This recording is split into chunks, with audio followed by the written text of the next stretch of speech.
Quand il est en colère, l'enfant n'a pas de mauvaise intention et son cerveau est trop immature pour manipuler les adultes.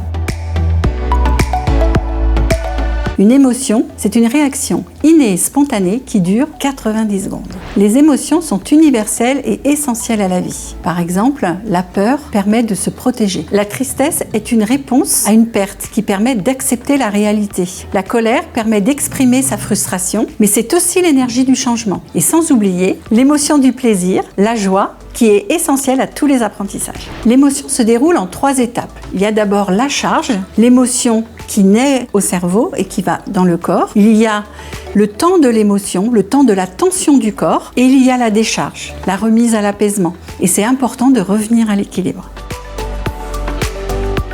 Enfants et adultes traversent les émotions toute leur vie. Pour les tout petits, c'est parfois très déconcertant parce que leur cerveau n'est pas encore mature. Il ne peut pas gérer ses émotions. L'enfant utilise les émotions comme un moyen d'expression. Il utilise son corps comme un langage et il passe d'une émotion à une autre en très peu de temps. Il n'y a pas de bonne ou mauvaise émotion. C'est la façon de les exprimer qui est socialement adaptée ou pas. Il faut savoir que jusqu'à 5-6 ans, l'enfant ne peut pas contrôler complètement l'expression de ses émotions. Les émotions déclenchent une production d'hormones. Par exemple, la colère et la peur vont produire une production de cortisol ou d'adrénaline. À petite dose, c'est super parce que ça va permettre de se surpasser. Mais à grande dose, ça a des effets délétères à la fois sur la mémoire et sur les apprentissages.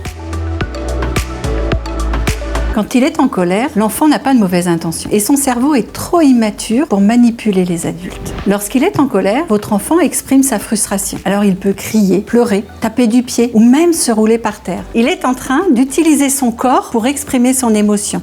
Ce n'est pas toujours facile, mais il a besoin de savoir que vous comprenez ce qui se passe pour lui. Il ne s'agit pas d'y céder, mais plutôt d'être là, de lui parler et de trouver avec lui une alternative.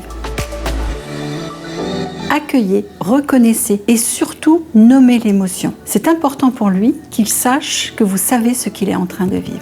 Lorsqu'il veut un bonbon et que vous ne voulez pas, vous pouvez lui dire « Je vois que tu es triste car tu voulais un bonbon ». Et puis essayez de lui trouver une alternative, peut-être un morceau de pain. Attendez que le calme soit revenu pour pouvoir lui expliquer pourquoi vous ne voulez pas qu'il mange de bonbons. Certains enfants ont besoin d'être contenus, que vous soyez là, près d'eux, à leur hauteur, leur parler doucement, les prendre dans les bras pour un câlin. Puis d'autres ont besoin plutôt de petits ou de grands mouvements. Vous pouvez proposer des alternatives à votre enfant. Courir, sauter, taper dans un ballon. Une astuce intéressante est la paille. Souffler dans une paille, c'est quelque chose de l'intérieur qui sort à l'extérieur, exactement comme l'émotion. Vous pouvez aussi utiliser des gros objets plutôt mous, comme les coussins. Il pourra taper dessus quand il est très en colère. Ça vous est déjà peut-être arrivé d'aller chercher votre enfant le soir à la crèche, chez ses grands-parents ou chez la nounou, et qu'il se mette à pleurer dès qu'il vous voit. C'est tout simplement parce que vous êtes la personne la plus importante pour lui. Il a retenu ses émotions toute la journée, et là il les relâche.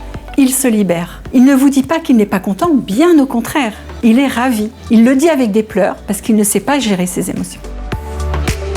Les émotions sont au cœur de votre relation avec votre enfant. Lorsqu'il exprime son émotion d'une manière qui ne vous convient pas, lui donner un câlin peut vous sembler loin de la réponse idéale. Mais n'oubliez pas, l'amour n'est pas une récompense. C'est l'énergie indispensable pour bien grandir.